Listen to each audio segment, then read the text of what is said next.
The last calm morning came without warning. Coffee cups steamed on kitchen tables, radios hummed with music and ads, children hurried to school, ships rested quietly in distant harbors. No sirens, no headlines, no sense of what was hours away. Across America, people lived one final, ordinary day, unaware that by nightfall, the country would cross a line it could never step back from, and the world they knew would be gone forever.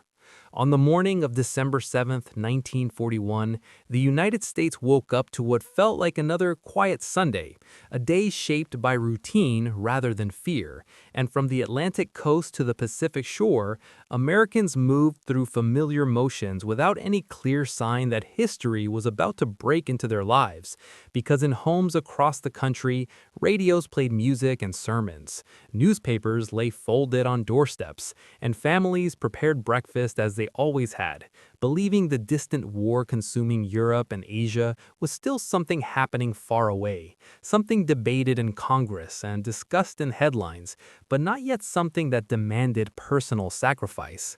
And in Washington, D.C., government offices were mostly closed, officials enjoying a rare pause after months of tense diplomacy, while President Franklin D. Roosevelt spent the morning at the White House reading papers and preparing for what he assumed would be another day of political challenges rather than a national emergency. And thousands of miles away in Hawaii, a U.S. territory not yet a state, the naval base at Pearl Harbor rested under a calm sky as sailors finished breakfast, cleaned decks, and prepared for routine inspections, unaware that enemy aircraft were already moving across the Pacific toward them. While back on the mainland, factory workers enjoyed a day off, shopkeepers opened late, and churches filled with families who prayed for peace without knowing how close war truly was. And for months before this morning, America had lived in a state of uneasy waiting, following reports of German advances in Europe, British cities under bombardment, and Japanese expansion across Asia. Yet many Americans still believed the oceans offered protection, that diplomacy and distance would keep the nation out of direct conflict, even though signs of rising tension were impossible to ignore, because the U.S. had imposed economic sanctions on Japan earlier in 1941, cutting off oil and critical materials in response to Japanese military actions in China and Southeast Asia. And these measures had strained relations severely, leading to stalled negotiations that dragged on through the fall, while Japanese leaders quietly prepared for a decisive strike meant to neutralize American power in the Pacific.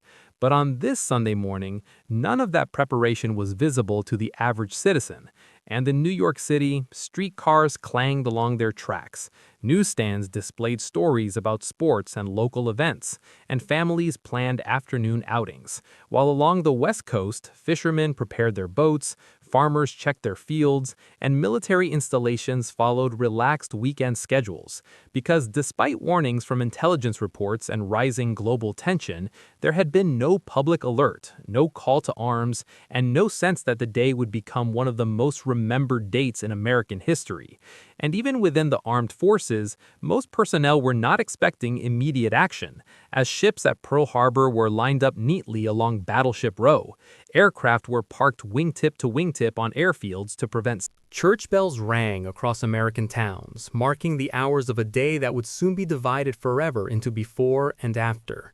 Because just before 8 a.m. Hawaiian time, while much of the mainland was still waking up, the silence over Pearl Harbor was broken by the sound of aircraft engines that did not belong, and within minutes, the ordinary rhythm of the morning vanished as explosions echoed across the harbor, smoke rose into the sky, and confusion spread through the base.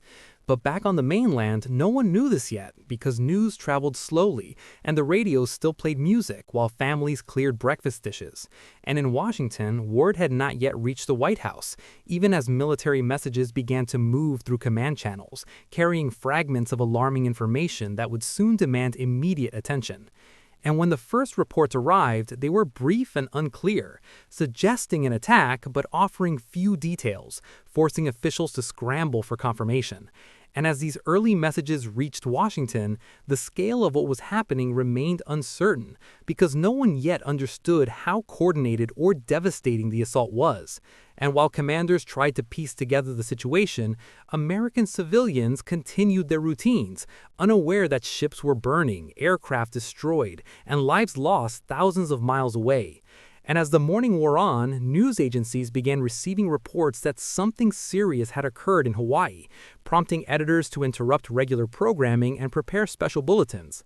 And when the first radio announcements reached the public, they were cautious, stating only that Pearl Harbor had been attacked, without explaining who was responsible or how severe the damage was. And across the nation, people paused mid-conversation, turned up their radios, and listened in silence as the implications slowly became clear. Because even without details, the meaning was unmistakable. The war that had seemed distant had arrived at America's door. And as more information emerged, fear and disbelief spread, because Pearl Harbor was not a battlefield on foreign soil, it was a symbol of American security, and its violation shattered the belief that the nation was untouchable. And in living rooms, churches, and shops, people began asking the same question: what happens now? And for many, the answer carried personal weight, because sons, brothers, and husbands were serving in uniform, stationed in places suddenly at risk. And as the afternoon progressed, radios delivered grim updates, confirming Japanese responsibility and describing the scale of the attack in careful, measured language, avoiding graphic detail but leaving no doubt about its seriousness. And in Washington, President Roosevelt met with advisors, military leaders, and cabinet members, absorbing the news and preparing a response that would define his presidency. And throughout the country, emotions shifted rapidly from shock to anger to resolve as Americans began to understand that neutrality was no longer possible.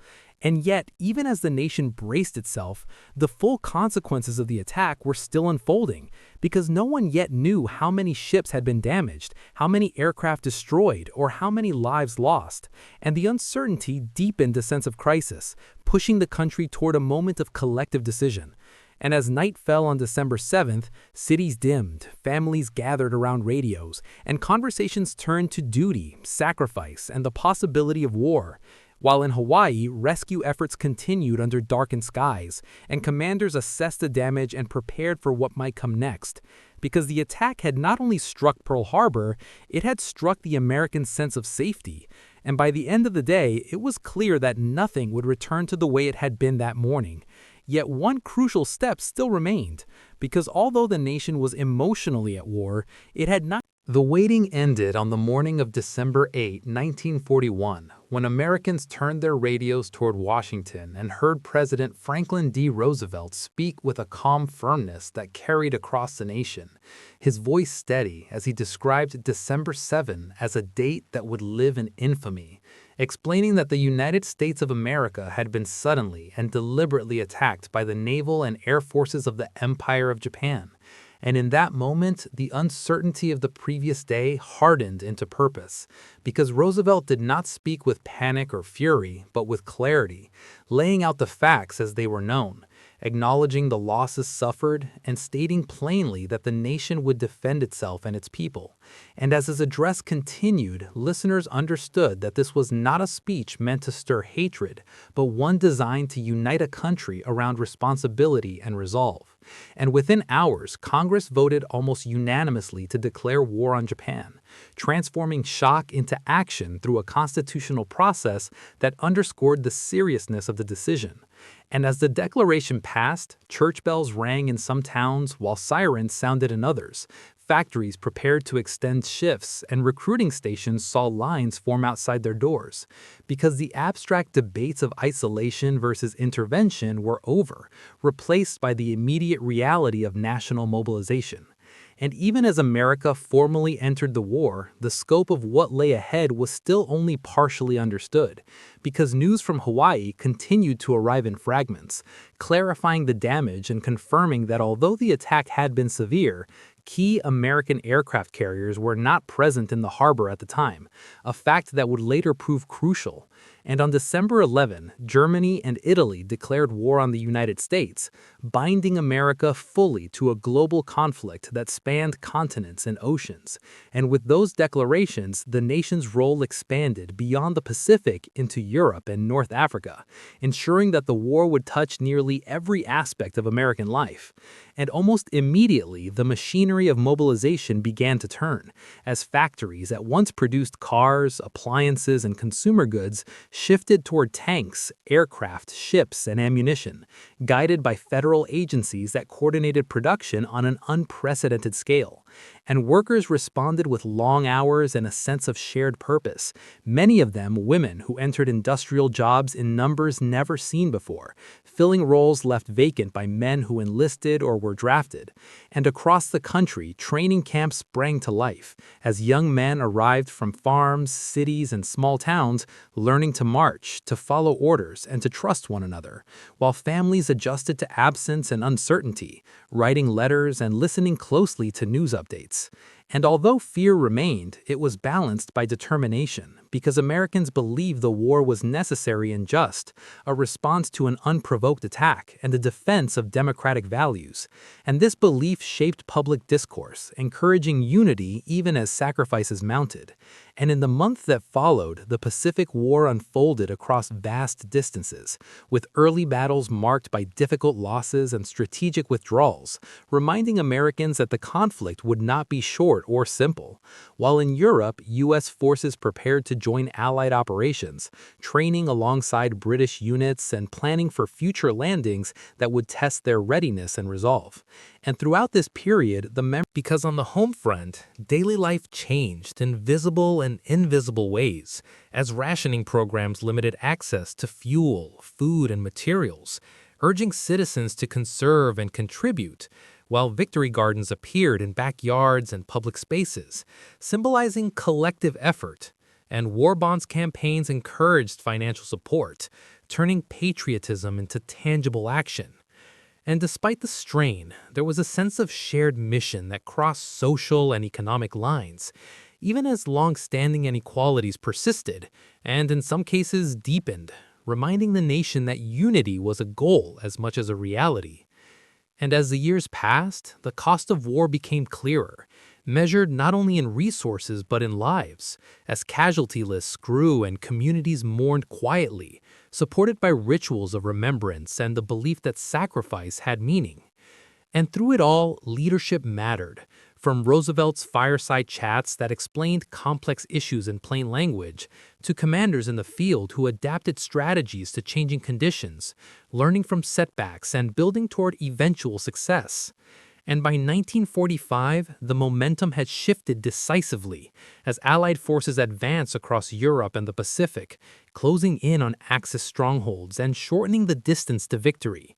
And when Germany surrendered in May of that year, celebrations erupted across American cities. Yet even then, the war was not over, because the Pacific conflict continued, demanding further effort and endurance.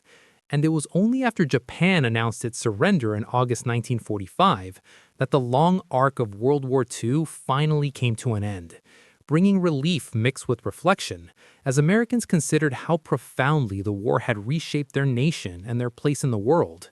And in the years that followed, the memory of the final, ordinary day before America went to war remained powerful, not because it was dramatic, but because it was normal. A reminder of how quickly history can intrude on everyday life, and how decisions made under pressure can define generations. And as veterans returned home, industries reconverted, and families reunited, the United States emerged changed, more connected to global affairs and more aware of the responsibilities that accompanied its power, carrying forward the lessons of December 7th and December 8th as a warning and a guide, that peace can never be taken for granted, and that ordinary days are often the most fragile of all.